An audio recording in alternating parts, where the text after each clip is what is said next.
Bom, meu nome é Carlos Franco, eu sou da Udicult, e a pergunta que eu tenho é assim, você poderia fazer um balanço assim, de 10 anos, você começou nos palcos com 10 anos de idade, né? Como é chegar a esse veneno do teatro? Qual veneno você andou tomando para chegar? Eu vou fazer uma síntese, porque a história é muito longa, mas eu sou de origem pobre. Morávamos numa casa muito simples, temos fotos disso. Meu pai casou-se com a minha mãe e logo tiveram filhos, assim, um atrás do outro praticamente, né? Então surgiram 3 homens, 6 anos depois surgiu uma mulher, que era a nossa irmã, Guiomar. Nesse período que tínhamos os 3 meninos, eu era o terceiro, né? Tem o Walter, o Zé Valdir e eu. Morávamos numa casa que era uma espécie de casa de caseiro de um grande proprietário de imóveis na cidade de São Paulo. Meu pai morava nessa casa de graça, provavelmente, porque era procurador desse cara, que era muito rico. E ele devia receber um dinheiro para ocupar a casa, tomar conta do terreno, né, e também fazer cobrança de outros imóveis que ele tinha. Tanto que o meu gosto por motocicleta foi porque meu pai, como não tinha dinheiro para comprar carro, comprou uma motocicleta, que era uma CZPEL, se não me engano, acho que era 125 cilindradas. E era sempre usada, né, porque que era mais barato que carro, né? Depois ele viria ter carro. E ele usava, ele era o cobrador desse cara que se chamava Carace, tal de Carace. Nesse ambiente, onde a casa era, na verdade, um quarto, uma cozinha, uma sala, um quarto, sala, e meu pai e meu avô fizeram de madeira um puxado para fazer a cozinha com fogão a lenha. O banheiro era do lado de fora. Nós tomávamos banho de bacia, entendeu? Então, nesse período, dos 3 irmãos, eu era o mais estranho. Quer dizer, provavelmente a loucura já se avizinhava de mim ali, estava no meu entorno. Porque sem loucura você não se torna artista. Eu acho que a arte é baseada na loucura. Viva a loucura! Ela me salvou, né? Porque senão eu seria um trabalhador numa atividade comum qualquer. E eu me lembro que eu perguntei para minha mãe aos 7 anos como se fazia para ser artista. E eu ficava muito tempo encostado num canto, não ia brincar com os meninos. Eu era uma pessoa estranha, né?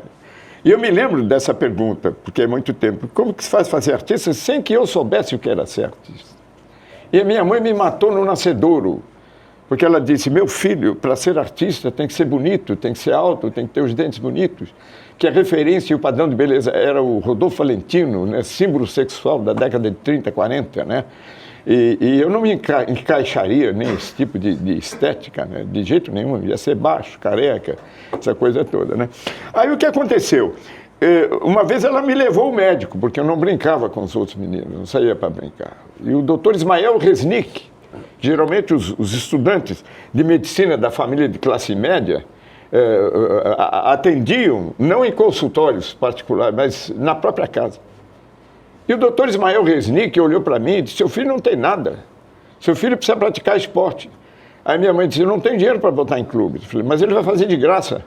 A senhora vai lá na Água Branca, no Departamento de Esportes e Educação Física do Estado de São Paulo, a senhora vai inscrever, tem mais filhos? São 3, escreve os 3. E eles vão, terça e quinta, no estado do Pacaembu, fazer atletismo, natação, essa coisa toda. Então eu comecei a me movimentar, e nunca mais fiquei parado num canto. Mas essa pergunta que eu fiz, sem saber o que era ser artista, já era um prenúncio do que iria acontecer. Aos poucos, a minha tia, irmã da minha mãe, que era operária, empacotadora de pregos, do Aramifício Vidal, perdeu muitas horas da sua vida para me levar em lugares. E ficou-se sabendo, eu fui levado para uma escola de arte dramática, que não era escola de arte dramática, na verdade era um escritório que arregimentava figurante para cinema, e eu fui lá e a gente dizia poesias. Um dia entrou nessa sala o grande galã e ator Anselmo Duarte. E ele precisava de um garoto para fazer uma cena no absolutamente certo, primeira direção dele. E eu fui escolhido. E minha tia me levou, então, no dia para a Veracruz. E lá ficamos o dia inteiro para filmar uma cena. Gislene, Emanuele Corinaldi, Suzy Arruda e eu. Essa cena existe, tem no filme, eu tenho o filme em vídeo, e está lá aquela cena. Mas eu iria depois ser levado para a casa de um diretor chamado Líbero Miguel, que trabalhou na companhia Nidelícia Sérgio Cardoso, e queria iniciar teledramaturgia com David Copperfield na TV Paulista, Canal 5. Eu fui levado à casa dele para fazer um teste. Eu cheguei lá, ele me levou para a cozinha, ele disse assim, eu tenho essa folha, eu quero que você sabe ler? Falei, sei. Então, você decora essas falas, você vai contracenar com a minha mulher na sala, quando você estiver pronto. Eu falei, não, eu tenho que levar para casa para decorar em casa. Ele falou, não, você vai decorar aqui, porque é ao vivo, eu preciso saber se você tem boa memória. Você decora aqui, você fica o tempo que você quiser aqui. Eles foram para a sala, ficaram esperando. Minha tia, que me acompanhou, um amigo nosso que foi junto, a mulher dele, do Líbero Miguel, e o Líbero Miguel. Aí, de repente, eu me esforcei, né? Fiquei nervoso, a beça, né?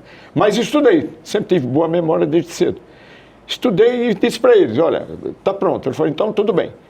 Você vai ficar aqui na cozinha, quando eu disser ação, você bate na porta, ela vai dizer entra, você entra, sendo do lado dela, e começa o texto.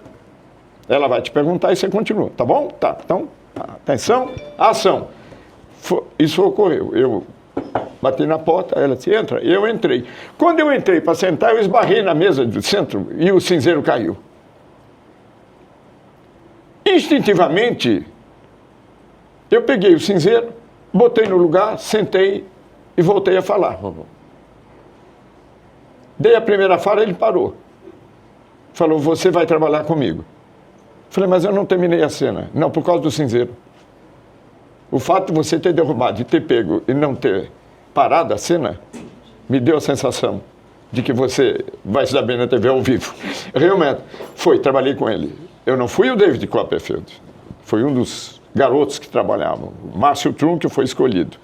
E a primeira fala que eu dei na televisão, quando entrevistaram o Márcio e eu, porque nós íamos fazer David Copperfield, a minha primeira fala eu engasguei, foi um horror. Porque eu quis inventar e me dei mal. Eu terei um imenso prazer em interpretar esse papel, porque o cara me perguntou. E eu, em vez de falar, vai ser uma honra para mim trabalhar, eu terei um imenso, quer dizer, enfeitei o bolo. O interpretar me derrubou. Não saiu o interpretar, já engasguei de primeiro. Quer dizer, que eu acertei na casa dele ali, eu errei ao vivo. Bom, resultado, foi um longo período de atividade. E aí, eu fui, nesse ínterim, convidado para fazer um papel na peça do Sérgio Cardoso, que tinha um menino, que o Noel Coward, que era o autor de Nu com Violino, tinha que ter uma cena com o filho de Sebastian, que era o mordomo da casa, que era o Sérgio Cardoso que fazia, eu era filho dele, só para dizer por que a peça se chamava Nu com Violino. Então era uma cena só. Muito bem, fizemos, ensaiamos, a imprensa nem deu o meu nome certo. Saiu uma foto, deu ensaiado com o Sérgio, Odilon Braga, o meu nome.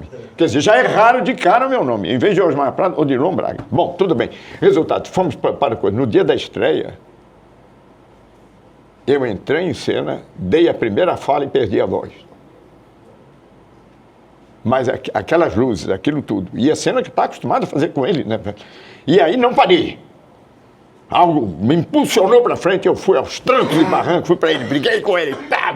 Eu sei que quando foi a saída, porque ele me pegou e dizia, calma, calma, calma. Bom, me saí de cena.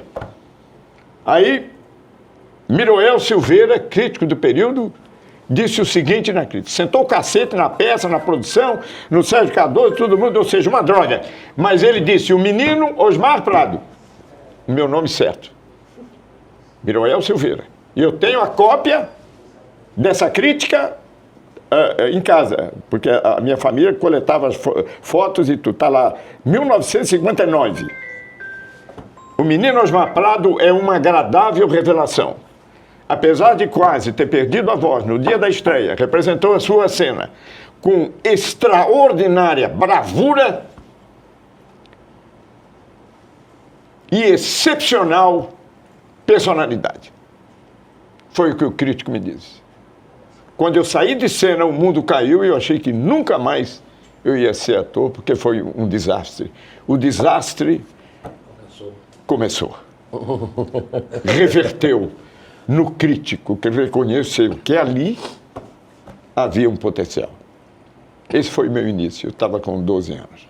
quer dizer, no teatro, embora já fizesse televisão. E aí são 60... De tomar o veneno, não, nunca mais, nunca mais. E aí eu veneno ou remédio? Sou formado na prática, né? Veneno ou remédio? Porque os dois têm o mesmo significado. O veneno, sobre o veneno do teatro? Não estou dizendo. Aí começou a tomar o veneno do teatro, não parou Ah, mais. não parei mais. Não, nunca mais. Ele me contaminou, felizmente. Ele é cura e é também... Eu acho que se eu não tivesse nessa área, provavelmente eu estaria muito infeliz, né? Como eu digo na peça, né? Ator, a mais invejada e a mais desprezada de todas as profissões. Eu fui alugar um apartamento uma vez, era um advogado. Sentei na sala, a filha dele me pedindo autógrafo. Eu não era tão conhecido quanto eu sou hoje. E o advogado disse na minha cara, eu não vou alugar o apartamento para o senhor. O senhor é artista. O senhor tem variação de companhias. O senhor não tem hora certa. O senhor não vai se adaptar às normas do edifício. Portanto, lamento muito, mas eu não vou alugar o apartamento para o senhor. E eu levantei-me, me despedi. A menina dele pediu autógrafo, eu dei, e saí dessa casa. Meu Deus.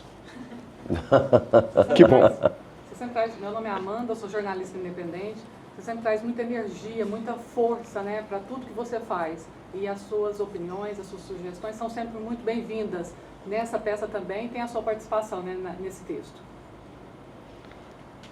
Não, no texto não, porque o texto do Cireira é intocável, né? Como Maurício e eu sabemos que esse texto ele é tão perfeito que quando eu li esse texto eu tive duas reações. Primeira, meu Deus, é isso que eu quero fazer. Depois eu disse, não tenho memória para memorizar. Não sei se terei memória para memorizar. Tudo isso que se fala. Porque não é um texto que você possa improvisar. Você tem que dizer ipsis literis. Claro que há coisas que nós criamos, não é? Sim. Mas a essência dele é perfeita. E é um presente para qualquer ator, né? Amanda, se você me permite, deixa eu só perguntar então. Maurício, como é que você chegou nesse texto? Porque o Eduardo já me bisbilhotou aqui que o Maurício assistiu o espetáculo em Buenos Aires. Isso. Como é que você chegou no texto? O responsável, né? Como é que você chegou no Osmar? Então, eu costumo muito ir a Buenos Aires assistir espetáculos. Eu acho que a gente tem muito a ideia, né, de que o Brasil é o grande celeiro das artes na América do Sul. Mas o teatro é muitíssimo forte e respeitado na Argentina e pouco se sabe disso aqui no Brasil. E eu tenho muito costume de assistir espetáculos lá. É o grande tour que eu faço à Argentina, além do doce de leite e da carne maravilhosa. E numa dessas minhas idas, eu peguei uma safra de espetáculos que eu não tinha gostado muito. E justamente no último dia, no domingo, no último espetáculo de domingo, que eu tinha assistido outro anteriormente, no mesmo dia, eu assisti esse espetáculo e fiquei absolutamente hipnotizado. Aqui é a mesma reação que o público da gente tem há 1 ano e 4 meses. Agora, domingo, a gente completa 1 ano e 4 meses com essa nossa montagem, a montagem brasileira. E eu tive a mesma reação, eu fiquei completamente impactado, atravessado pelo texto. E eu tive aquela farta e deliciosa sensação de quando você, como intérprete, fala, eu tenho desejo de fazer isso, eu quero dizer isso, eu quero comunicar isso para as pessoas, que é a força, que é a contundência desse texto que você perguntou para o Osmar. Ele é absolutamente irretocável. A gente não contribuiu com absolutamente nada no que diz respeito ao texto, a não ser algumas firulas, né? Para nós nos divertirmos mais e brilharmos mais enquanto personagens, né? Porque é um tipo de espetáculo que o ego do ator, que a vaidade do ator, não pode estar em primeiro plano. A gente está completamente a serviço desse texto, que é um texto genial. Os personagens já são suficientemente egóicos, né? Os dois, inclusive. Cada um a seu momento, cada um a seu tempo. E tendo, inclusive, a transposição do ego de um que passa para o ego do outro. Com a diferença que um tem poder. E o outro acha que tem. Ou se submete a ele. E se submete a ele. Você chegou aí. E aí o Osmar, na verdade, sempre foi o grande ídolo da minha carreira, assim. Sempre foi a minha grande inspiração nesses quase 38 anos de carreira que eu completo em novembro. Já é uma vida, né? Completo mês que vem 53 de vida e já são 38 anos dedicados à arte, né? Ao ofício de ator. E no início da minha carreira, o Osmar foi sempre uma inspiração para mim. Eu tive 2 grandes atores homens que foram as minhas inspirações, além das mulheres, né? Pela versatilidade do Osmar, pela postura também e os pensamentos dele, como a Amanda disse, como homem, como artista, na colocação dele como cidadão para uma sociedade. Então ele foi sempre uma inspiração, como um ator completo, versátil e podendo sempre se transmutar em personagens diferentes e você nunca vendo resquícios anteriores no personagem anterior, sempre se reinventando, se renovando e sendo integralmente o espírito e o fundamento do personagem. E aí, quando nós nos deparamos com esse texto, precisávamos de um ator que fosse um ator muito talentoso, com um repertório e com uma gama de um colorido humano muito amplo e que pudesse, né, entregar isso para essa personagem contundente, né? Sim. Uma personagem extraordinária. Que tem muitos coloridos, que tem muitas possibilidades. Acho que tem um arco-íris inteiro de possibilidades. E que esse ator pudesse usar todas essas tintas para esse personagem e que, ao mesmo tempo, tivesse uma vitalidade para emprestar para essa personagem. E aí, imediatamente, a ideia não foi minha, do Osmar. A ideia foi do diretor, foi do Eduardo Figueiredo, que está aqui. O Eduardo logo veio com a ideia do Osmar, que eu quase tinha trabalhado com o Osmar deixa eu lembrar agora, em 98. Eu quase tinha trabalhado com o Osmar, ainda no século passado, num outro espetáculo que eu fiz, um outro dueto que eu tinha feito, que é um espetáculo que eu acabei fazendo com Cláudio Cavalcante. É um texto extraordinário também, do Alcione Araújo, Em Nome do Pai, que foi brilhantemente dirigido pelo Márcio Aurélio, que é um dos maiores encenadores do país. E naquela ocasião, quando eu resolvi fazer o Em Nome do Pai, que também foi um espetáculo que eu fiquei muito mexido, porque eu tinha assistido a montagem com o José de Abreu e o Felipe Martins, eu, de cara, aí responde muito a sua pergunta e depois vai muito de encontro com o convite do Eduardo para o Osmar. Naquele momento, em 98, eu pensei, quem vai ser o meu pai no Em Nome do Pai vai ser o Osmar Prado. E aí eu, ousadamente, tinha na ocasião 10 anos de carreira, era um iniciante ainda, não tinha feito televisão naquele momento, eu ousadamente pensei no Osmar, abordei o Osmar e ele me recebeu de uma maneira muito delicada, muito generosa, e me emprestou o nome dele naquele momento, que era o que eu precisava para alavancar o projeto, para dar os primeiros passos com o projeto. E ele, muito francamente, generosamente, me emprestou o nome dele para isso e disse, olha, te empresto o nome, você tenta os patrocínios, enfim, o que você precisar, não sei se vou conseguir fazer na ocasião que tudo isso aconteça. E aí as coisas aconteceram, eu consegui o teatro, consegui a belíssima sala Jardel Filho do Centro Cultural São Paulo e já tinha início de ensaios, voltei a entrar em contato com o Osmar e na ocasião ele não pôde fazer porque estava contratado do SBT para fazer Éramos Seis. Éramos Seis, a inauguração da teledramaturgia do Isso. SBT. E aí é que eu vim fazer a peça com Cláudio Cavalcante e... Eu tinha acabado de fazer o Hitler no teatro. Ganhei o prêmio de melhor ator do ano por Adolf Hitler. Sim. Uma Rosa para Hitler. Não era um grande texto, mas é um grande personagem. E eu tive a honra de receber Ariano Suassuna no meu camarim. E o Fagundes, que levava 10 pessoas e pagava 11 ingressos.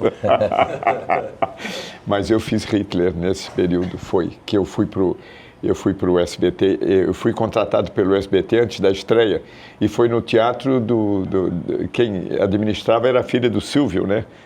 A Cíntia. A Cíntia que administrava o teatro do SBT lá, que tem um nome, eu até esqueci o nome do teatro. Imprensa. Teatro Imprensa, exatamente. Ganhei o prêmio, é paradoxal. Eu ganhei 2 prêmios aquele ano. Melhor ator de teatro por Adolf Hitler. Melhor ator coadjuvante por Tião Galinha. Totalmente oposto, né? Então foi isso. E no período em que a nossa filha, minha filha com Vânia, estava no berço do memorial, num carrinho do berço, no Memorial da América Latina, a Vânia na plateia, com ela no berço. E a minha filha hoje tem 32 anos. E curioso que, quando eu convido o Osmar em 98, 26 anos depois, né? 26, eu não sou de exatas. 98 para 25? 27, né? 27 anos depois, realizo o sonho de trabalhar com ele. E curioso também que esse espetáculo que o Osmar está falando, eu tendo o Osmar como ídolo, eu tive a oportunidade muitas vezes. Eu acho que de todos os espetáculos que eu pude ver já depois de adulto, todos os que o Osmar fez eu assisti. Eu acho que a gente está aqui na frente de um dos maiores atores desse país, de todos os tempos. Fico até emocionado em falar isso. Pela genialidade mesmo dele, pelo carisma dele, e é impossível pensar no Osmar não ser um ator, não, né? Acho que a gente deve um salve. E você me fala isso? E um salve para sua tia. Minha tia foi realmente, e pagou um alto preço por isso, porque meu pai cobrou dela dizendo que tinha me desencaminhado. Mas a coisa mais interessante foi minha tia, coitada, sofreu muito.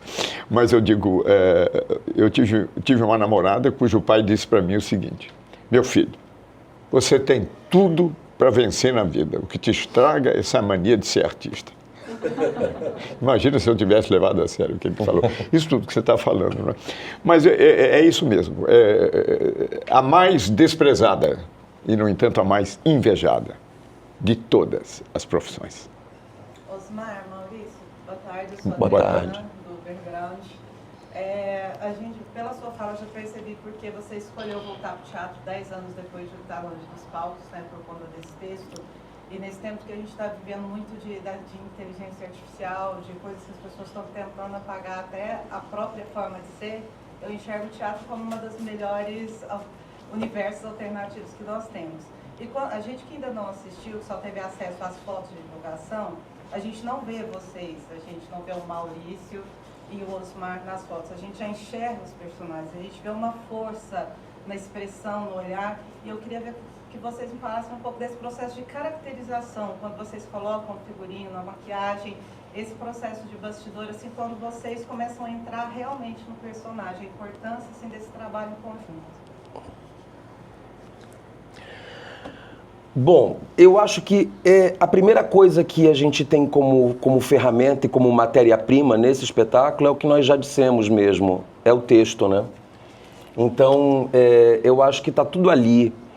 E é claro que a encenação que a gente tem, a direção do Eduardo Figueiredo, que é uma direção absolutamente luxuosa em todos os sentidos, porque é um espetáculo que tem um acabamento, um arcabouço. Eu não diria luxuosa, eu diria elegante. É luxuoso nesse sentido, né? É elegante, é elegante. Por exemplo, a peça não tem um palavrão desnecessário, não há necessidade.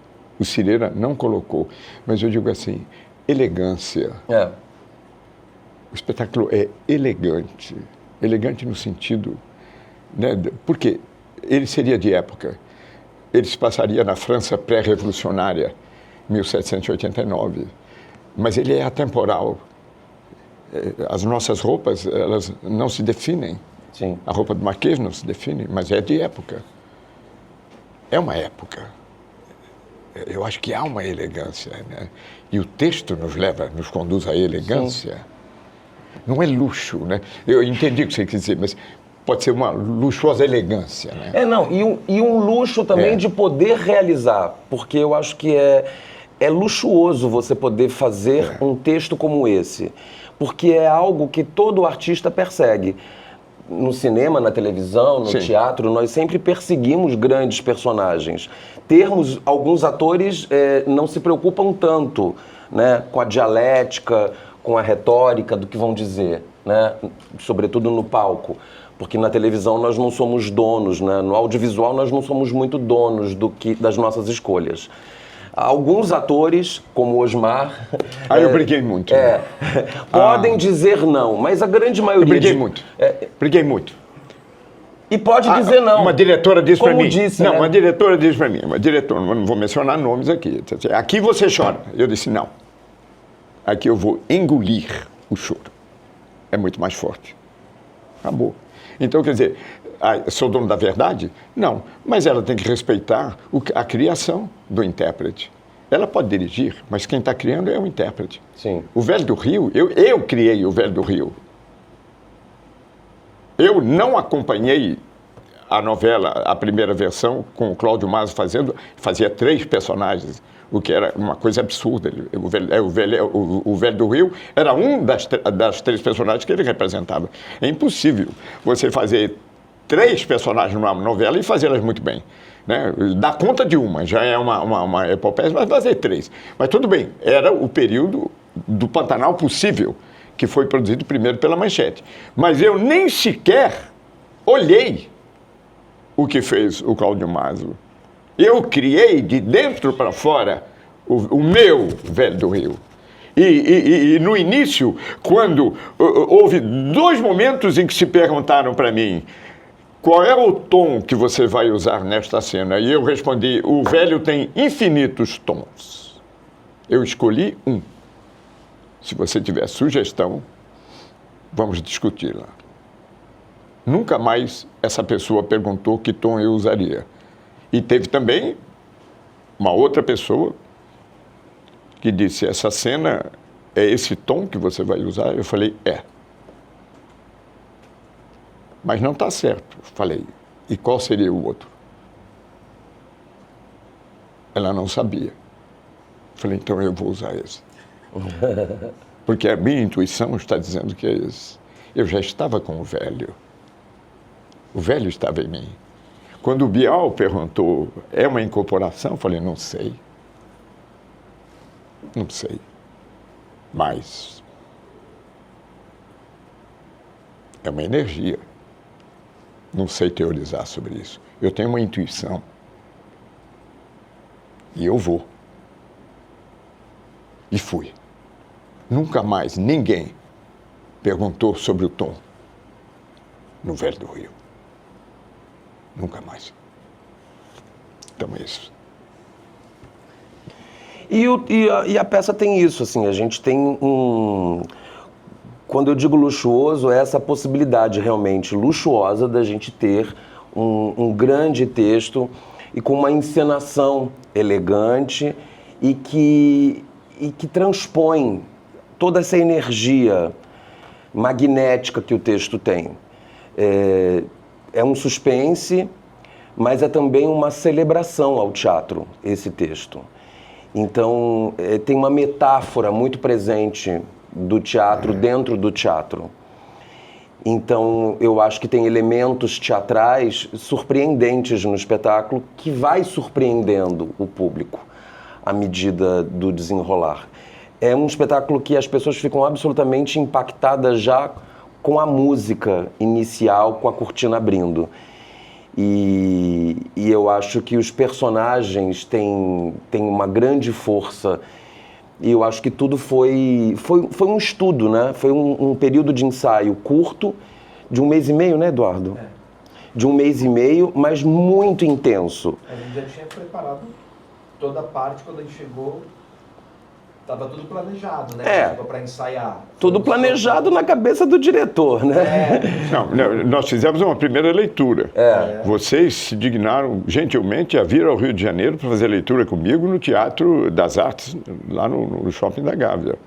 Na nossa primeira leitura, que foi exatamente, foi até uma primeira leitura que ali a gente pegou. Agora, uma coisa interessante do Marquês, o Marquês tem ódio do personagem dele, ódio. Por isso que ele Porque o sonho do Marquês era ser ator. E quando, eu não vou dar spoiler, mas evidentemente, eu acho que, paralelamente, eu acho que o Marquês, inclusive, provoca risos, e isso é intencional, mas, de qualquer maneira, existe essa frustração dele ser o poder. Ele é nobre, ele é rico, ele é poderoso, mas ele não se realizou. No fundo, ele gostaria de ser um ator. Isso é que é fascinante. Mas não se é ator porque se quer ser ator. Não é assim. Eu quero isso. Não. Há muitas pessoas que são competentes dentro da área, mas não são atores. Às vezes um grande diretor.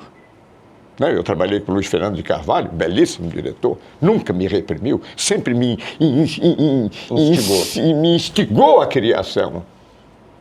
Né? Quer dizer, crie, improvise. Né?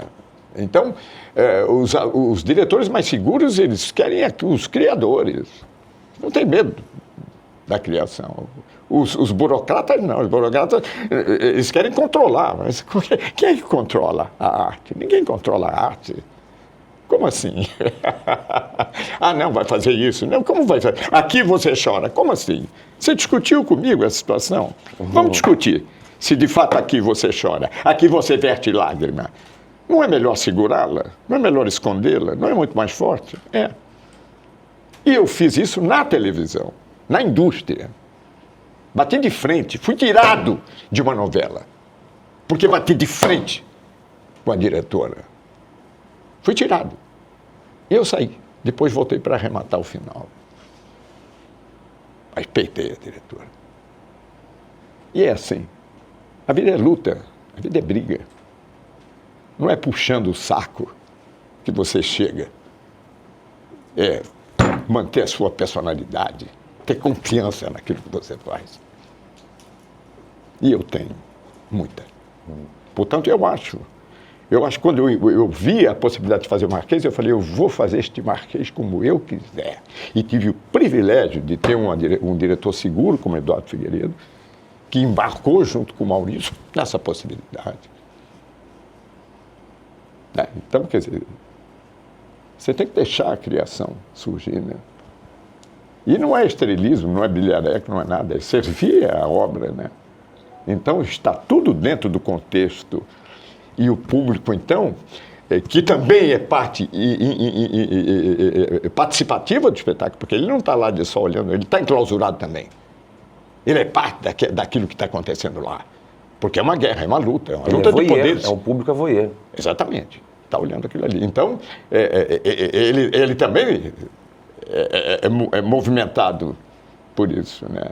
E foi completamente instigante, porque mesmo com toda a experiência do Osmar e mesmo com a minha experiência, foi um processo maravilhoso, fascinante, mas muito difícil também da gente encontrar o tom desses personagens, porque a gente sabia da missão hercúlea que a gente tinha para atravessar mesmo, né? Para enfrentar, para dominar esse leão, que é esse texto, né? Que vem aí com o respaldo de ter sido encenado em 62 países. E que é oriundo da vivência do autor de uma ditadura pós-Franco. Militar. Né? As ditaduras, a ditadura do Franco na Espanha foi terrível, né? Vive a morte de Garcia Lorca, né? Mas eu digo assim, as ditaduras incitam, né, as pessoas que têm uma visão mais clara, como no caso o autor da peça, instigou-o a escrever e vomitar tudo aquilo que ele passou, né? Tudo aquilo que se passa dentro de um regime autoritário, seja ele qual for, o autoritarismo. Então, existe esta coisa dentro do contexto, o autoritarismo. O Marquês é o poder. Ele faz, ele mata. Ele pode fazer o que quiser com aquela criatura. E faz. Ao mesmo tempo que tem humor, que é excêntrico, né? Que é carismático. Ele pode matar. É extremamente carismático, o personagem. Ele pode matar, porque ele é o poder absoluto. Depois ele desfaz o corpo. Joga fora. Pronto, deu spoiler. Mas ele começa com bastante humor, né? É bom falar isso. Que ele Não, pega sem o dúvida público alguma. com isso. É muito mais forte, né? Ele dá uma dá uma raspinha. Ele é engraçado. Ele provoca risos. Não é bom, E administra o veneno. não é? Né? Administra. O nosso psicopata mor aí, que deveria ter sido preso quando deu seu voto no impeachment da Dilma, defendendo o brilhante Ustra, não chegou presidente da República? Ele também não tinha humor. Ele fazia com falta de ar. Bonachão sempre, né? Muito bonachão.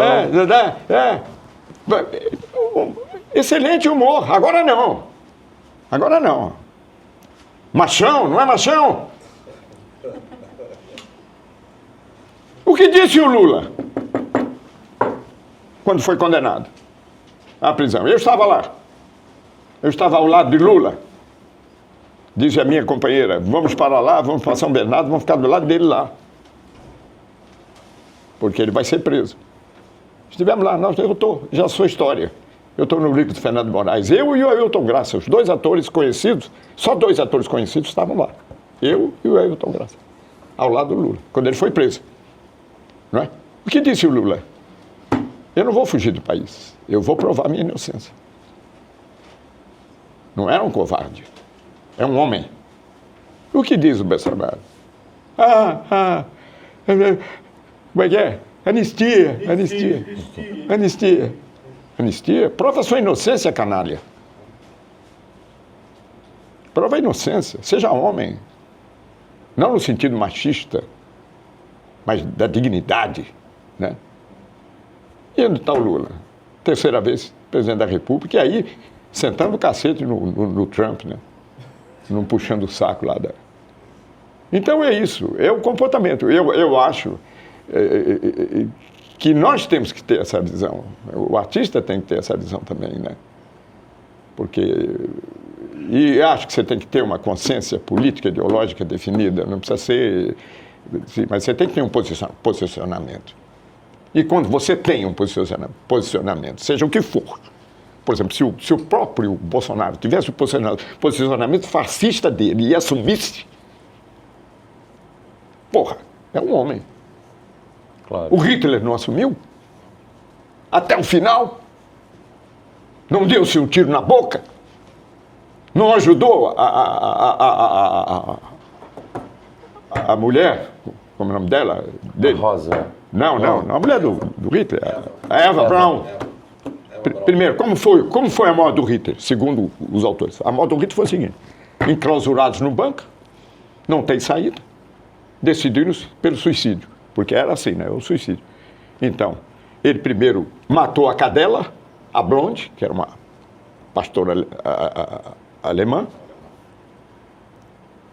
quebrando o cianureto na boca da cadela, ela morreu. Ele ajudou a Eva a quebrar a cápsula. Ele quebrou a dele e deu-se um tiro na boca, de baixo para cima. E foram incinerados os cadáveres. Um homem, porra. Não foi chorar minha com ninguém, não. Quando chegou a hora, ele se matou. Então, porra. Agora fica aí. De mimimi. De mimimi? Canalha! E foi eleito presidente da República. Isso aí. Isso é imperdoável. Isso é imperdoável. Vaninho, Maurício, Osmar, bom dia. Bom Faço dia. parte do Hoje na Rota das Pinturas. E falou-se sobre a dramaturgia, que é algo imutável, que vocês não mudaram.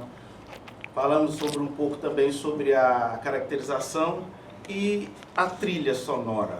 Vocês trouxeram a mesma, vocês incorporaram algo mais dentro do modelo abrasileirado, de ser, de vivência, ou vocês trouxeram realmente o que foi feito, o que você viu pela primeira vez, Maurício? Não, é completamente diferente. Aliás, a nossa montagem é completamente diferente da montagem que eu assisti. E que preciso dizer que essa montagem que eu assisti não era argentina, era espanhola. Eu assisti em Buenos Aires, mas a montagem era espanhola. Eu acho que o que tem de semelhança entre a nossa montagem e a espanhola que eu vi é o texto e esse clima de suspense. Mas em todo esse período em que a peça é encenada, desde 78 a peça é encenada, a peça ela surgiu inicialmente para a televisão espanhola. O Cireira escreveu para a televisão. E aí, justamente pela força cênica do texto, ela chega 2 anos depois, em 78, ao teatro, na Espanha. E aí ganhou todos os prêmios mais importantes da Espanha e depois ela seguiu essa trajetória até hoje encenada. Já foi encenada no Egito, no Japão, no Chile, nos Estados Unidos, México, 62 países. E a nossa montagem é a primeira montagem desde 78, a única no mundo com música ao vivo.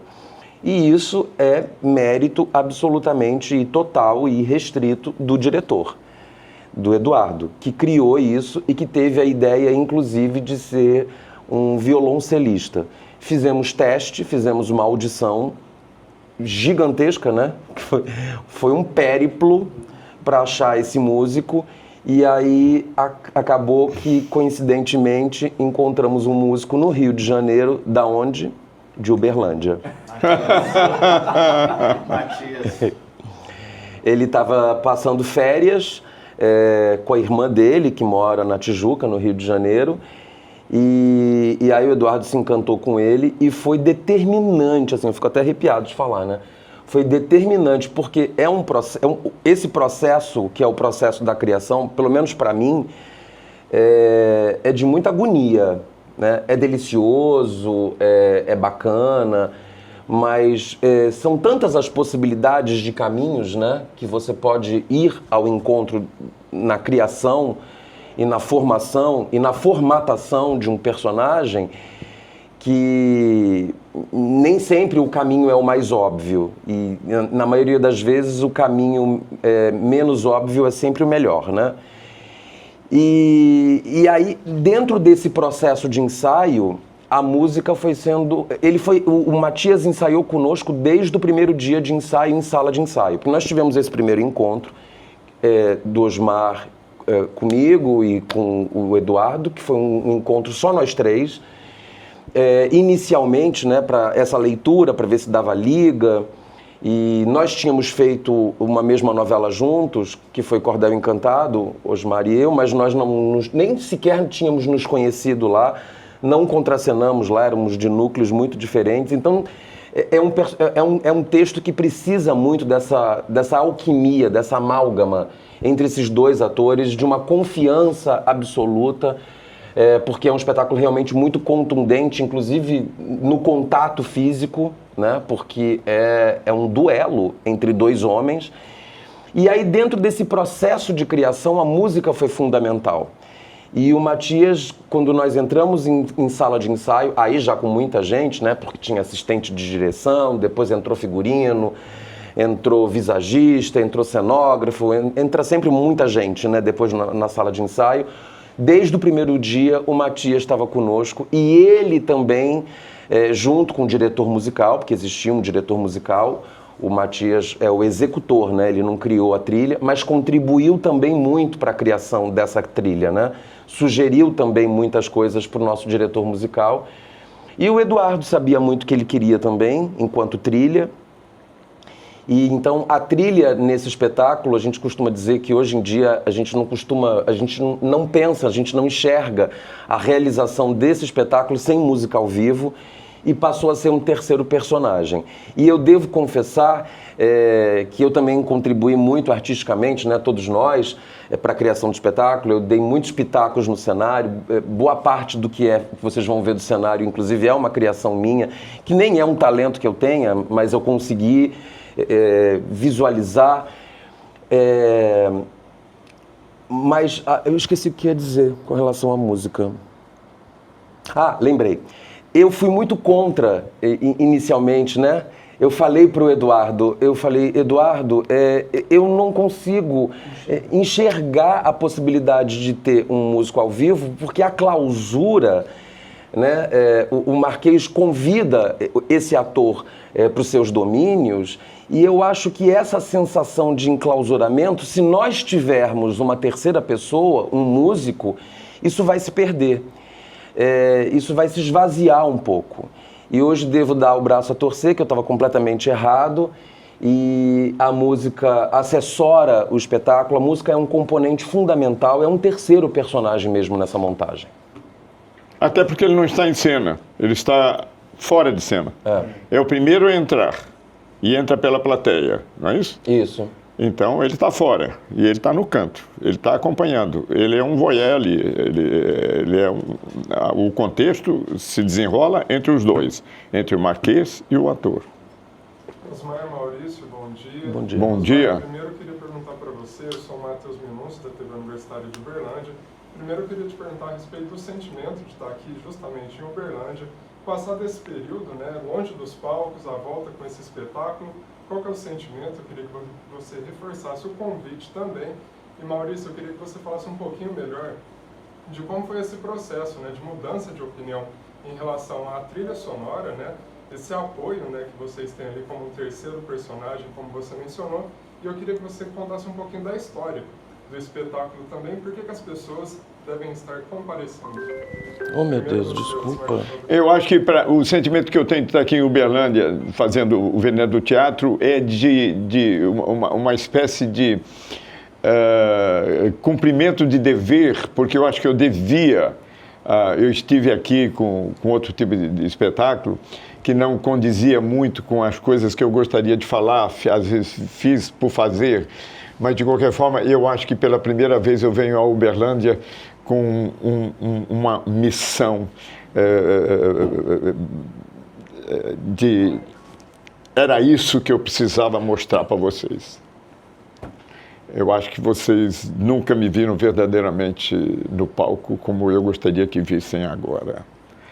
A minha potencialidade, nas poucas, mínimas vezes que eu tive aqui, tive com o Delírio Poético Musical, não sei se tive com outra peça, é o seguinte: vocês verão o trabalho de um ator, de dois atores, do músico, mas principalmente o que é fazer teatro para um ator. E eu tenho esse privilégio de estar no Veneno do Teatro. Para dizer, ó, aqui, ó. Aliás, eu termino assim. O final. Isso é um luxo. Então, quer dizer assim, entendeu? É a mesma coisa, só fazendo uma comparação popular. Houve um jogo entre o Santos Futebol Clube e o Vasco da Gama, se não me engano, no Pacaembu, no Maracanã. O Vasco estava ganhando de 2-0 do Santos. 2-0, segundo tempo, 15 minutos para terminar o jogo, os caras começaram a dizer, cadê o rei? Pro Pelé. Cadê o rei, pô? 2-0. Teve um escanteio. O cara bateu o escanteio, o Pelé entrou e fez o gol, fez 2-1. Pegou a bola, saiu correndo e botou no meio de campo. Confusão na área, o Pelé fez o segundo. Aí o Pelé falou assim, o rei tá aqui, ó. Empatou o jogo. Há poucos minutos do final. Então, nunca duvidem de um ator. Nunca duvidem de um craque.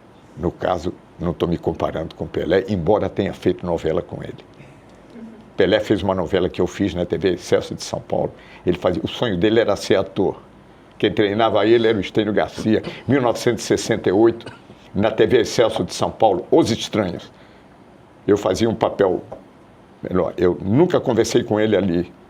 E ele, quem preparava o Estênio Garcia, preparava ele. O sonho dele era ser ator, porque ele sabia que ele ia encerrar a carreira de jogador ainda moço. E o ator se pode trabalhar. Eu estou com 77 anos fazendo o Marquês. desse espetáculo. E enquanto puder, dando saltos e piruetas no palco. Agora, o que eu quero dizer é o seguinte, nunca tente humilhar e duvidar de um cara que tem talento. E o Pelé provou isso. Ele empatou o jogo. E os caras ficaram com cara de bunda, com expressão. Que é isso. Então, eu acho que eu venho aqui para me vingar dos erros que eu cometi. Porque eu acho que eu vim com coisas que não eram muito legais. Pouca coisa, inclusive. E quando as pessoas perguntam, pô, você ficou 10 anos fora? Pô, claro que eu fiquei 10 anos fora. Nada me atraiu para fazer. E eu só queria voltar com uma coisa que me impulsionasse.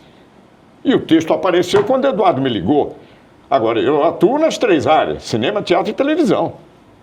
Né? Então, eu não vou fazer teatro se eu não acreditar naquilo que eu vou. E veio. Foi um telefonema. Eu tinha acabado de dizer não à Rede Globo, inclusive. Eu disse que não ia fazer. O Guerreiro do Sol, tinha me convidado para o Guerreiro do Sol.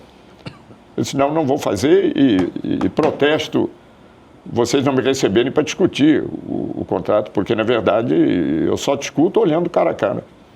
E depois eles queriam que eu participasse de Renascer. Eu disse, não posso estar na novela, porque o meu colega Irandir Santos vai fazer o Tião Galinha. Eles queriam que eu fizesse o Dono da Venda, era um papel bacana, né? Mas isso iria fazer uma comparação. Falei, mas nem que vocês me paguem, eu não vou fazer essa novela. E não fiz mais nada. Eu encerrei minha carreira na Rede Globo, nesse período, com o Velho do Rio. Que maravilha. Muito bem, por sinal. Né? Então, é isso, cara. O que eu quero dizer é que eu venho aqui com essa sensação, ó. Pá! Toma, porra! Aproveita, sou Daniela, jornalista do site Em Pauta. Qual a mensagem vocês querem deixar para o público através dessa peça? Nossa. Se fomentar questionamento já tá bom, né, Osmar? Mas esse que é o foco, depende do público, né? Porque o público que nós vamos ter hoje não é essencialmente o público que vê televisão, né? Na sua maioria vai a teatro, quem vê até pouco televisão, né? Para qual público, né? Quer dizer, eu acho que a mensagem será deixada que o público sairá do teatro diferente de quando entrou. Ele não será a mesma pessoa vendo esse espetáculo como ele entrou. Algo internamente vai mexer com ele, porque assim como mexe com todos nós. E o teatro, o que é o teatro? Não é cutucar? Não é questionar? Não é passar a mão na cabeça? Mostrar quem de fato nós somos, a nossa hipocrisia, a nossa ignorância? Né? As idiosincrasias de uma sociedade capitalista, canalha? Não é isso? Né? Então eu acho que com elegância, mas não creio que saia dessa peça como entrou. Por mais insensível que seja a pessoa. E esse é o objetivo do autor, Rodolfo Cireira. Eu acho que é isso. Suscitar mesmo as discussões humanas, né? De todas as possibilidades das relações humanas. Eu acho que de uma maneira, de um microcosmo do que é a vida, essas coisas estão todas ali colocadas no espetáculo. Então, como o Osmar muito bem disse, é impossível sair do espetáculo da mesma maneira como entrou, incólume. Então, e o espetáculo é completamente atemporal, né? Porque, veja, estamos falando de um texto escrito em 76 e que é mais atual ainda do que na época, talvez. Está na ordem do dia? Está na ordem do dia. E outra coisa, eu adoro fazer o Marquês. Eu defendo o Marquês. Porque o Marquês não é hipócrita. Ele é canalha e se assume como canalha. Eu sou canalha. E quem não é?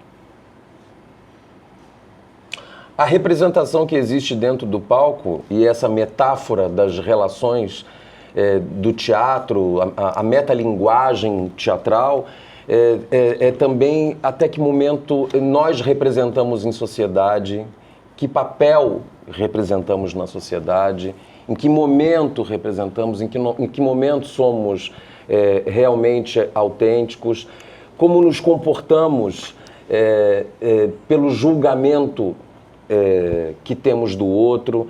São suscitações e possibilidades inúmeras, né, que o espetáculo... E o comportamento do ator, quer dizer, que você representa, né, no início, né, quer dizer, é tudo arrogante. Entendeu? Aí depois vai... Entendeu? O cinema é terrível, né? Eu gostaria até de revezar com você. Gostaria de fazer o ator. Vai dar para ele essa chance. Não, e ele faria o... São dois gigantes personagens, Marquês, são dois personagens magníficos. Né? Magníficos. Mas eu digo assim, ele é um ser dependente de um sistema que o oprime.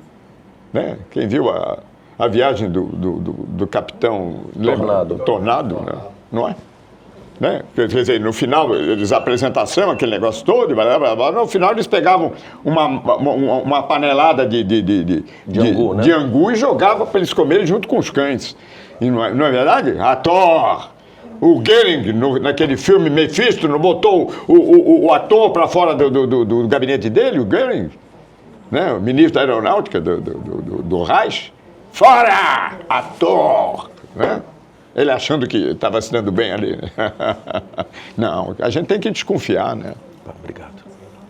Tem que desconfiar sempre. Eu não acredito. Eu desconfio sempre.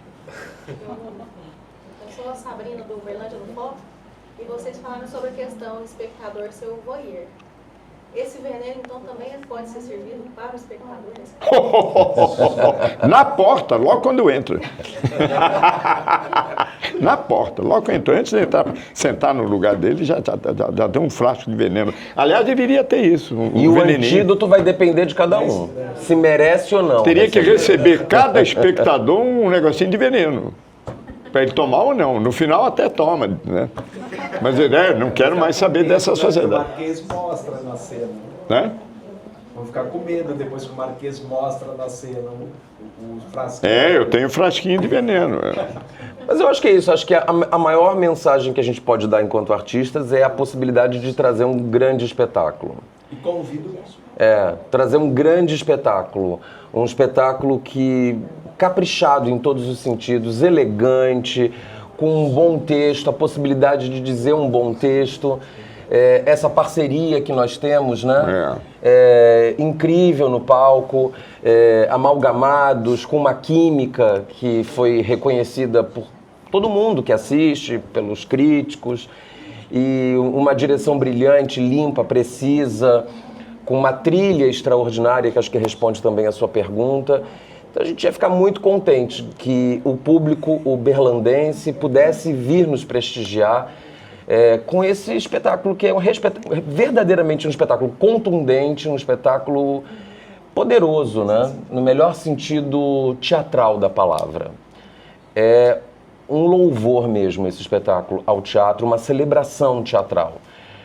Pelo magnetismo da carpintaria teatral e pela qualidade da encenação do Eduardo Figueiredo. E do meu elenco maravilhoso, né? É um conjunto...